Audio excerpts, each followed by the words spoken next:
आपको मुझे बताने की जरूरत नहीं है कि लव जिहाद के, धर्मांतरण के, जबरन कितने केसेस देखने को मिले हैं। ऐसे में अगर उन 10 राज्यों की सूची में उत्तर प्रदेश शामिल होते हुए अपने कानून को और सख्त करता है तो इससे तो लव जिहाद के मामले घटेंगे ना, जबरन धर्मांतरण के मामले घटेंगे ना। और अगर धर्म विशेष की ही बात हो रही है तो इस्लाम तो जबरन धर्म परिवर्तन को अलाउ ही नहीं करता। पूर्णिमा जी देखिए, बिल्कुल उत्तर प्रदेश की योगी सरकार को मैं बहुत बधाई देता हूं, धन्यवाद देता हूं कि उन्होंने प्रदेश की बेटी बहनों के ये खैर लिया है और उसके लिए कठोर कानून बनाने का काम किया है, आजीवन कारावास को उसको बदला है। लेकिन मैं बताना चाहता हूँ, समस्या सिर्फ प्रदेश का नहीं है, यह एक राष्ट्रीय समस्या है। हम तो 2005-6 से सरकार जितने भी रही सबको पत्र देते आए हैं। आप जरा पूछिए जो लोग लव जिहादियों की पैरवी कार्य करते हैं कि उन बेटी पे उसके बेटियों की जिसके लव जिहाद का शिकार हो जाती है, गुड्डू राजू नाम बदल करके कोई लड़का जाल में फंसा लेता है। सिर्फ मात्र प्रदेश की समस्या नहीं बल्कि पूरे देश में बेटी बहनों के लिए ये बहुत बड़ा एक आपदा है, जिसको एक षड्यंत्र के तहत बेटी बहनों को जाल में नाम बदल करके, संप्रदाय और अपनी मजहब को बदल करके उसको जाल में फंसाते हैं और उनको जीवन नरक कर देते हैं। जरा उनके परिवार से जाके पूछिए, उस बेटी के परिवार से पूछिए कि कितना उन पे क्या गुजरती है और कितने लाखों बेटियां इसके शिकार हो गई। कहीं ना कहीं ये कानून से आगे चलते हैं, अपराध में लाखों बेटियों को मार दिया। इसलिए जरूरी है कि समय के साथ इनके खिलाफ कठोर कानून बनाया जाए और मुझे तो लगता है कि आजीवन कारावास भी कम है, इनके लिए मौत की सजा का प्रावधान किया जाना चाहिए। मुस्लिम देशों में भी कोई अगर बेटी बहनों के साथ इस तरह करता है तो उसको ईंटे पत्थरों से मार दिया जाता है, चोरी करता है हाथ काट दिया जाता है। तो हमें लगता है कि ऐसे लव जिहादियों के खिलाफ कठोरता से केंद्रीय स्तर पर भी कानून बनाए जाने की आवश्यकता है ताकि हमारी देश की बेटी और बहनें सुरक्षित हो। ठीक है सर, बिल्कुल यही कोशिश है। हाजी नाजिम से बस एक प्रतिक्रिया ले लूं और उसके बाद सिंह साहब इस डिबेट को ओपन कर देंगे। हाजी नाजिम साहब, समस्या क्यों है? मैं ये कहती हूं कि कोई भी फैसला सरकार लेती है सबसे पहले ये कह दिया जाता है कि भाई भय पैदा कर रहे हैं एक धर्म विशेष के लिए। आप इसको एक धर्म विशेष के एंगल से ही देखते हैं क्या?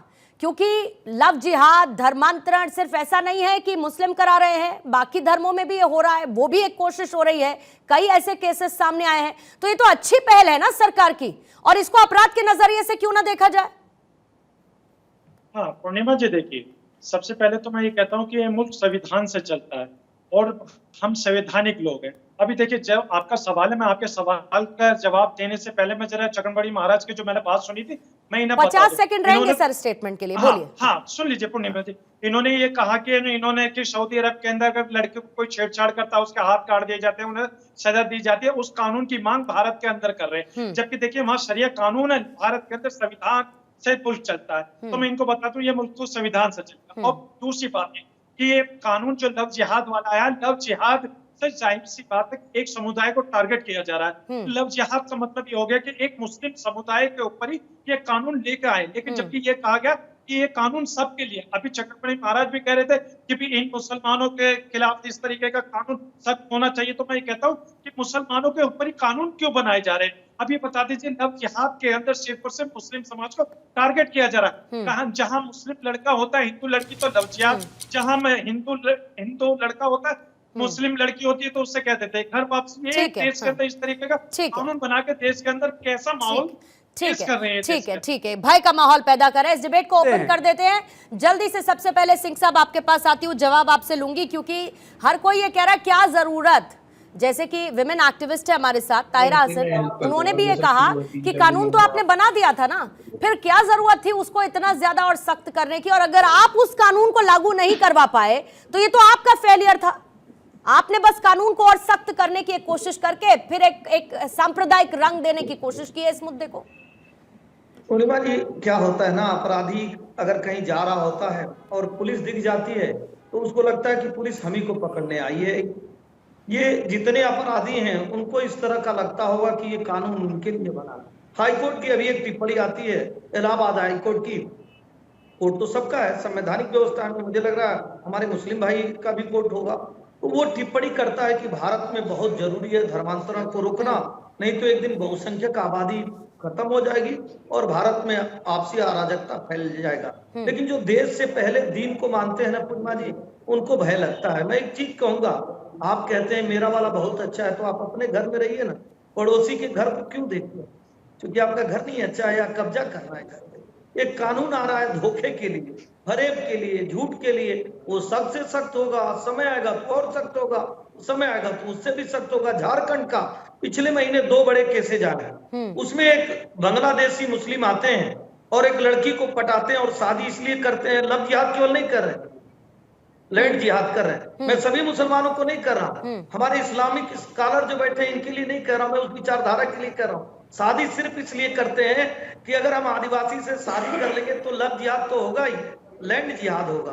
तो ऐसे जिहाद करके एक धर्म को समाप्त करने की आप बात करेंगे तो संविधान तो ये कहता है ना कि सभी धर्मों की रक्षा होनी चाहिए। मतलब मेरा वाला गला भी काट दे तो ठीक है, मेरा वाला धर्मांतरण भी करा ले तो ठीक है, मेरा वाला गुट्टू पप्पू बन के कुछ भी धोखा दे दे तो ठीक है, और धोखे पे कानून आ जाए तो खराब है। चौथी बात इन्होंने कहा देश संविधान से चलता है। संविधान ने सभी संस्थाओं को पावर दे रखा है, पूर्णिमा जी को संवैधानिक संस्था है, कोई भी स्कूल कॉलेज इंस्टीट्यूशन अपना नियम बनाए। जब संवैधानिक संस्थाएं नियम बनाती है कि सबको एक ड्रेस कोड में आना होगा तो कहते नहीं, वो हमारा धर्म है, नहीं, देश से पहला हमारा दीन है। लेकिन फिर आप एक धर्म विशेष की ही बात कर रहे हैं ना सिंह साहब। मैं यही तो कहना चाह रही हूँ। जब मैंने सवाल ये पूछा तो मैंने कहा कि किसी भी कानून को बनाना और उसको लागू करना, क्रियान्वित करना प्रशासन सरकार का काम है ना। आपने तो कानून बना दिया था। अगर मान के चलिए कि विपक्ष ये कहता है कि कन्विक्शन ही नहीं रहा, पूरे मामलों में लोगों को छोड़ना पड़ा, कोई सबूत ही नहीं थे, तो फिर तो ये प्रोपेगेंडा हुआ ना। पूर्णिमा जी 10 सेकंड, आधी अधूरी बात नहीं होनी चाहिए। जब तालीम की शिक्षा की छूट दी गई तो सबको कहना चाहिए नहीं कि वो धर्म, वो विभेद की बात हो रही है। एक धर्म को तालीम की छूट रहेगी, दूसरे धर्म की तालीम की छूट नहीं रहेगी। एक धर्म के धार्मिक यात्रा की छूट रहेगी, दूसरे धर्म की धार्मिक यात्रा की छूट नहीं रहेगी। साबानो केस के लिए कौन संविधान को बदलने का कार्य करता है? मुस्लिम पर्सनल लॉ बोर्ड कौन ले आने का कार्य करता है? हम तो इसी की बात कर रहे हैं। क्योंकि अभी कांग्रेस के मित्र कह रहे थे, पूर्णिमा जी मैं किसी पे मुसलमानों से आपत्ति है, पर्सनल लॉ बोर्ड से आपत्ति है ना, बात कर रहा हूँ। पूर्णिमा जी सुनिए, ये बार कभी पर्सनल लॉ बोर्ड कह रहे हैं, कभी आप अपने धर्म को बदल लीजिए। किससे है इन हमको लोगों को ये तो सिखाया जाता है जिस देश जाति में जन्म लिया बलिदान उसी पर हो जाए। कांग्रेस के लोग हो सकता है पूर्णिमा जी अपने धर्म को परिवर्तित कर लिए और वो चाहते हैं कि हिंदू धर्म समाप्त हो जाए, ऐसा नहीं है। हम तो जो कोई भी सरकार जो कानून लेके आती है ना पूर्णिमा जी, वो सबके लिए लेके आती है। उसमें धर्म कहाँ आता है, जाति कहाँ, बड़ कहाँ, मत कहाँ। ठीक है राकेश गौतम साहब बताइए, फिर इसमें ये पर्सपेक्टिव कैसे कि अरे 43 सीट हार गए इसीलिए बौखलाहट है, विकास का कोई मुद्दा इनके पास है ही नहीं। भाई कानून व्यवस्था का मुद्दा है, और कानून व्यवस्था के लिहाज से जब आपकी सरकार थी उत्तर प्रदेश में क्या हाल बेहाल था ये बताने की जरूरत है कि उत्तर प्रदेश में कानून व्यवस्था चौपट राजा हो रखी थी पूरी तरीके से। अगर एक कदम उठाते हुए सरकार बेहतर कानून लाने की बात करती है तो उसमें 43 सीट की हार की बौखलाहट, फिर उसके बाद विकास का कोई मुद्दा इनके पास है नहीं, सांप्रदायिकता का दिया फड़फड़ा रहा है, ये तमाम बातें फिर क्यों सर? पूर्णिमा जी, एक मैं आपको आपने अभी ये सपा सरकार के बारे में बात की कि सपा सरकार ने कानून व्यवस्था की बात की। हो सकता है सपा सरकार में कुछ गलत काम किए हो, इसलिए पब्लिक ने आपको, जनता ने आपको मौका दिया। आप 2.0 में आ गए। अच्छा 7 साल आपकी चल रही है। आपकी सरकार में हर 3 मिनट में एक महिला के साथ रेप की घटना होती है, जिसे आप नहीं रोक पा रहे हैं। एनसीआरबी के आंकड़े हैं, हर 3 मिनट में एक रेप की घटना हो रही है, उस पर आपका कोई कानून नहीं आता। आप उसे कितने रोकने में कामयाब हैं? तो उत्तर प्रदेश में सबसे ज्यादा दलितों पे अत्याचार हो रहे हैं, दलितों के साथ बलात्कार की घटनाएं हो रही है, हत्याएं हो रही है, कोई कानून नहीं आता, कोई पुलिस कार्रवाई नहीं करती। अच्छा लव जिहाद हो रहा है या नहीं राकेश गौतम, ये बताइए। लव जिहाद हो रहा है या नहीं ये बताइए। देखिए अभी कानून जबरन धर्मांतरण हो रहा है या नहीं ये बताइए। मेरी बात तो सुनिए।